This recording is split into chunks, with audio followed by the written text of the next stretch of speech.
Change Your Life Through Love by Stella Terrill Mann. This book is in the public domain. Part 3, How to Work with the Law of Love. Chapter 9, To Develop Your Talent. Some of the most pitiful problems that have come to my attention were those of people no longer young who had suddenly realized that their failure in life and their deep unhappiness were their own fault. They believed that they could have been a great success if they had only developed their talent instead of burying it. Why do people bury their talent? Because they do not love it enough, set no real value on it, or have no ambition, no willingness to work with God. They do not love life.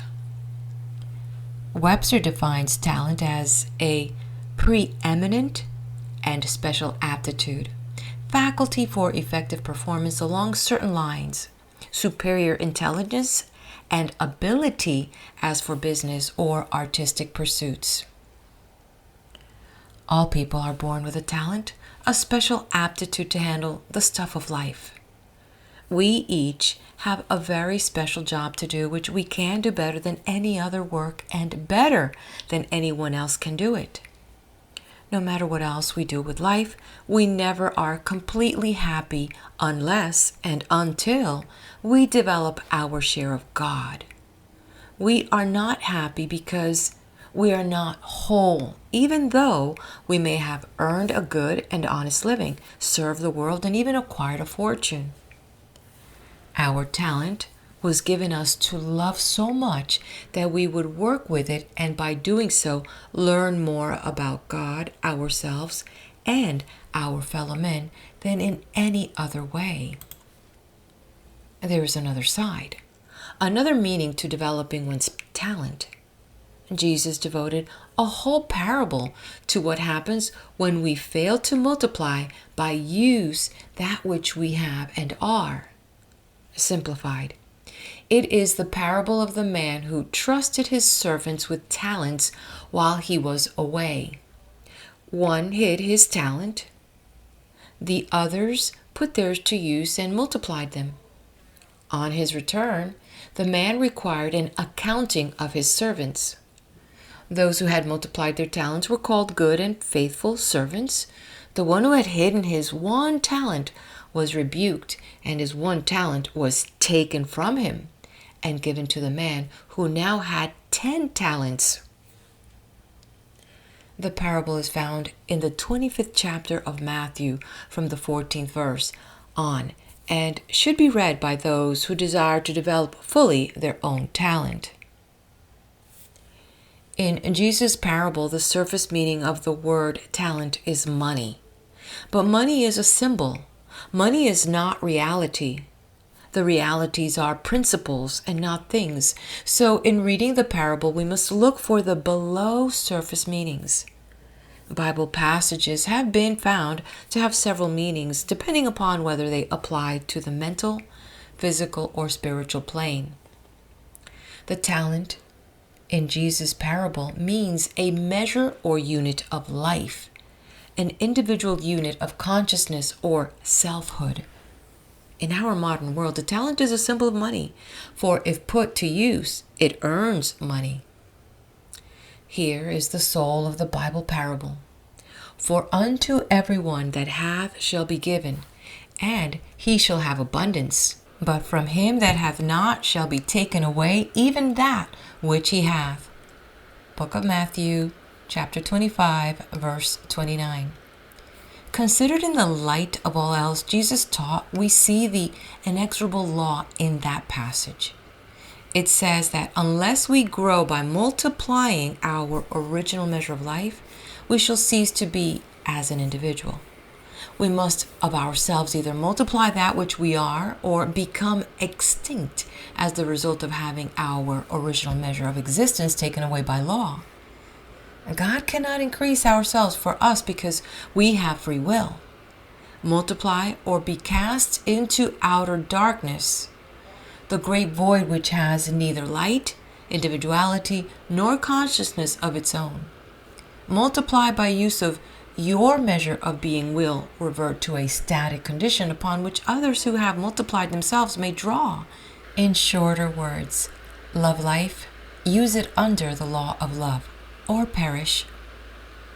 By using life, we not only multiply that which we were, but we receive additional abundance of life from the total of all there is. This is natural. By our work, we produce more of life than there was, and so we have more on which to draw. By multiplying our own unit of being, we draw to ourselves the buried or unused units of those who refuse to multiply or evolve.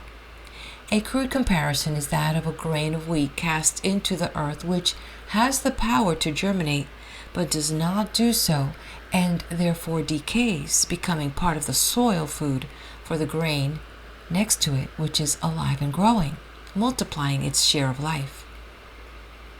By working with God, we are good and faithful servants, and so we enter into the joy of our Lord. This joy is a twofold one and operates on two levels. By using what we are, we multiply that measure of existence, no matter how small our understanding of God and life may be. Soon, we find ourselves mastering many things. The more we understand, the more we are able to use, command, and develop on larger and larger scales. This is true of our everyday work talents also. Our talent need not be a big 5.1 in order to come under the law. We find in verse 34 through 40 of Matthew 25 that the good, those who are to inherit the kingdom prepared from the foundation of the world, are those who loved and served their fellow men, who have fed the hungry, clothed the naked, and ministered to the sick and imprisoned. There are many levels of hunger, sickness, and imprisonment. To follow through with all the hidden meanings of those 6 verses would need a volume in itself and require a study of all Jesus said and did. We must hasten on to the conclusion. The Lord says, "Inasmuch as ye have done it unto the least of these, ye have done it unto me." All Jesus' teachings go to prove that as we do unto others, we do unto God, our fellow men, and ourselves. Serve in love or perish. That is the nature of the universe, the law of existence, the will of God, the way evolution has worked since God gave man free will. This is both the ultimatum and the promise. If we work in love, we multiply ourselves, and we shall eventually find God, joy, and eternal life, creating them for ourselves by our own willingness, our own efforts, our love. But the great creative spirit of the universe, our God, is indeed the intent of love and justice itself beyond the present capacity of feeble mortal minds to understand. Nor do we need to understand at this time. We have eternity in which to cope with such facts. We are not held accountable until we understand, as did the servant who had only 1 talent. He understood, but he decided to bury his talent rather than put it to use. God himself cannot keep us in existence if we choose to refuse life. In this parable, Jesus was telling us about the laws of existence. We should listen and take heed, for he knew more about the laws than any man who has lived before or since. Too many people have the old idea of mythology in worship. Too long the world has looked upon Jesus as a far-off divine being, a very Son of God, whom no mere mortal could hope to emulate. This is not what Jesus taught. He called himself the Son of Man and said that anyone could do that which he did when they learned the laws and how to work with them. This is the view which science will take, already has taken, it seems to me, and which may yet do more to save man from destroying himself than the old ideas of worshiping God have been able to do. We are now ready to look at some of the lower levels of talent at work, but we should keep in mind that it is by our lower level talents that we reach the higher level as related in the parable. A minister who was sad and failing in his profession confessed to me that he had long wanted to open a garage and work as an automobile mechanic. I told him to do so. For some reason, he could communicate with God and understand the universe better in the exactness of the mechanic's trade than he could in preaching the gospel. He said the hum of a perfectly tuned up motor sounded better to his ears than a church hymn. But the man lacked the courage to break his established thinking about life. I often wonder what that man would have discovered, what he might have given the world if he had had the courage to take off his ministerial robe, put on the mechanic's overall, and go to work with God at a job he loved. He cared so much about his real talent that he used to sit at his study window and listen to the cars go by on the boulevard, mentally checking what was wrong with them by the sounds they made. The happiest hours of his life were spent working with his car, going through books about motors. His ministerial duties were mere habits performed from a sense of duty and a fear of appearing a failure. But he had buried his talent.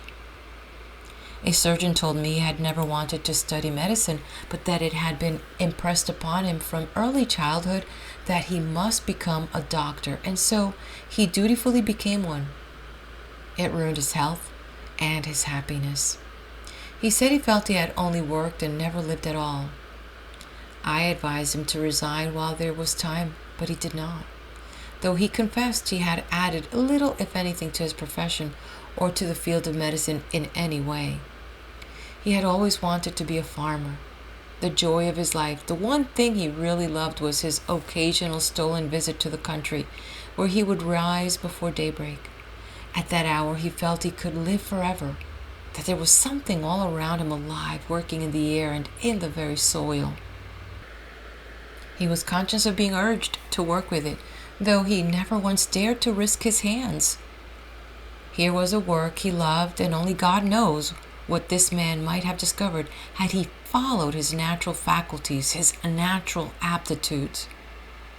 But as a child he had been wretchedly poor, he said. His parents, having suffered through poverty, convinced him there was no money in farming, nothing but hard work, and he had believed them. The truth is that when we work at our God-given task, it is not a burdensome toil, but the greatest of joys, for our inner Lord is pleased when we are about our Father's business. Love ever makes life a joy, not a burden. When we apply ourselves to the job God has selected us to do, we are working with Him, and we inwardly know that we cannot fail. Even more tragic are those people who recognize their talent, try to develop it, but through misunderstanding the laws of love or refuse to live within them, became frustrated failures. Here's one example. A certain young man, now 30, looks years older and finished with life. When he was 18, he was headed for a career as a singer. He had everything he needed to go with his glorious voice except the right attitude toward people. His teachers did not long tolerate his abusive temper and his acid criticism, nor did his friends. He failed before he got started. That attitude would have ruined his voice sooner or later in any case.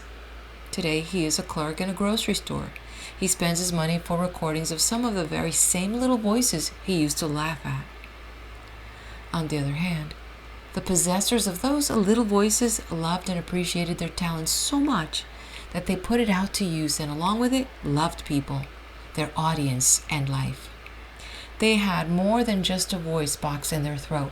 They had the intangibles of willingness to serve, desire to please, appreciation of praise and of others.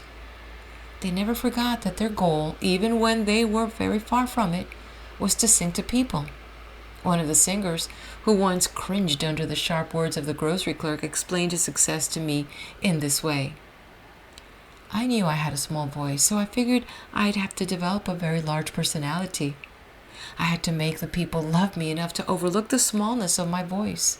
And I had to be so sincere about it that my sincerity would carry over to them before I ever opened my mouth. I did the trick by learning to love people. That is true of all talents which take one before the public.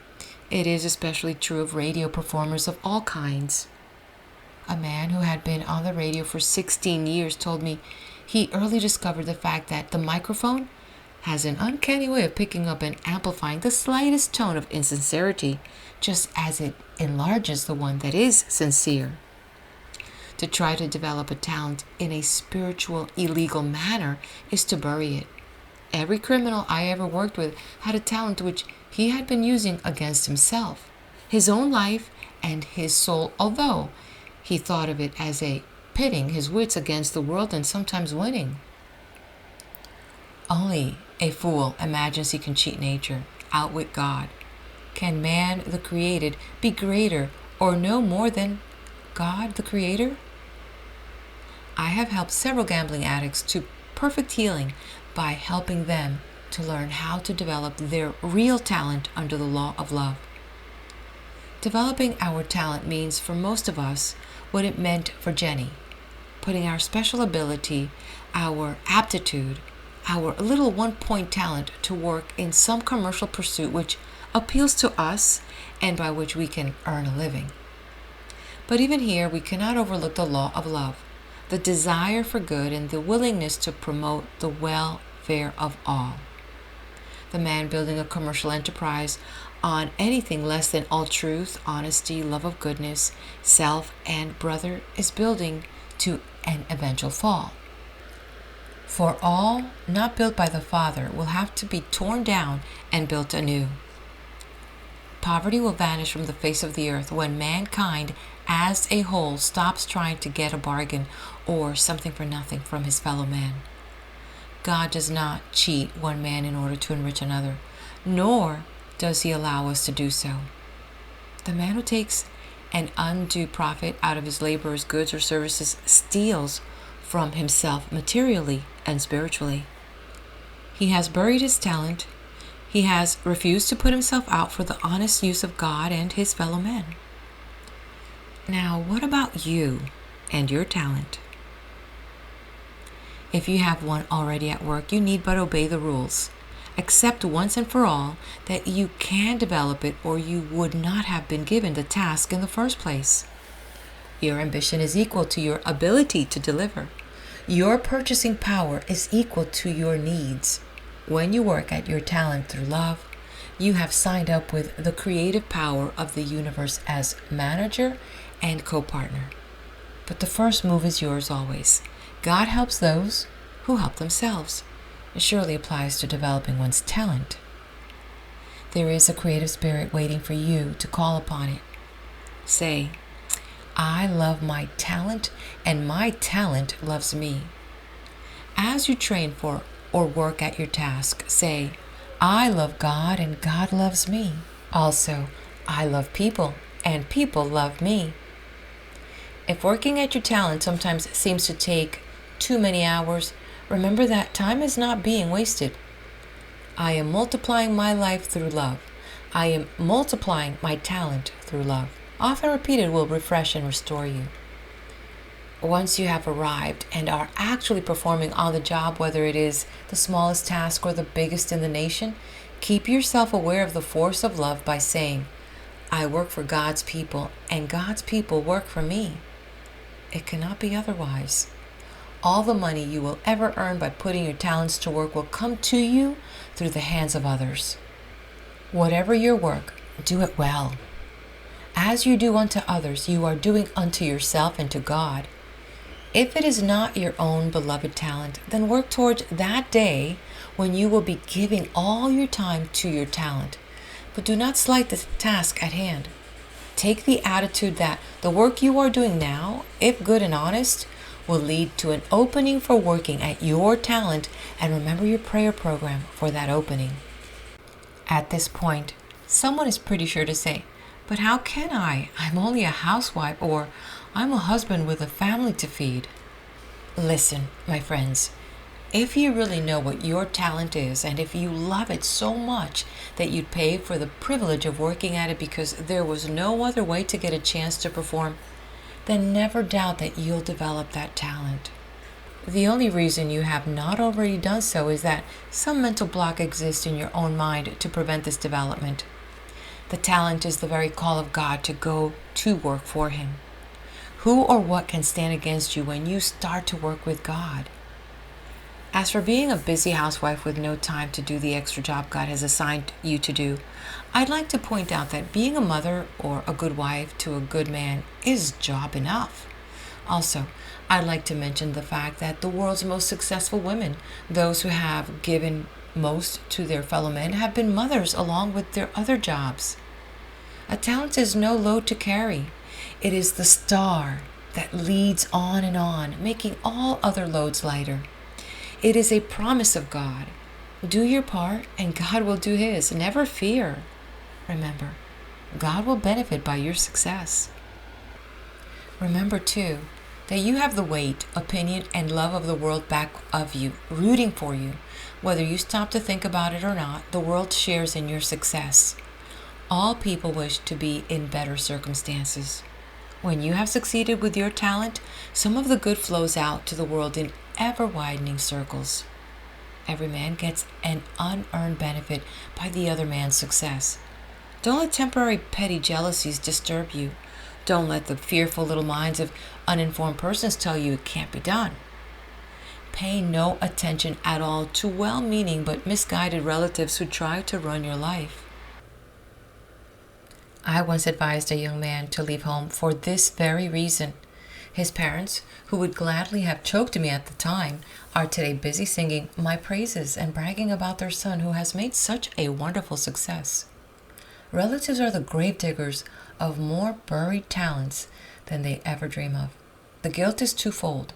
It rests with the one who lets his talent be buried alive and with the one who compels its interment.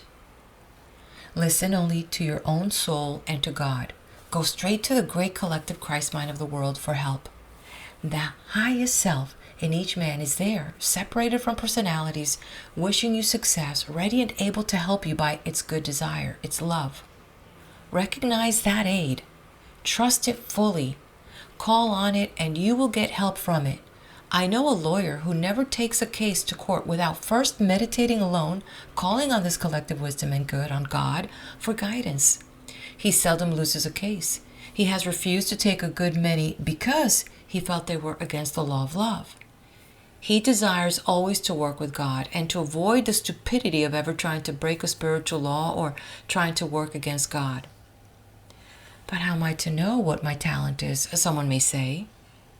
Your talent is the thing you love to do, the thing that you get excited about, that urges you to get into action, is the answer.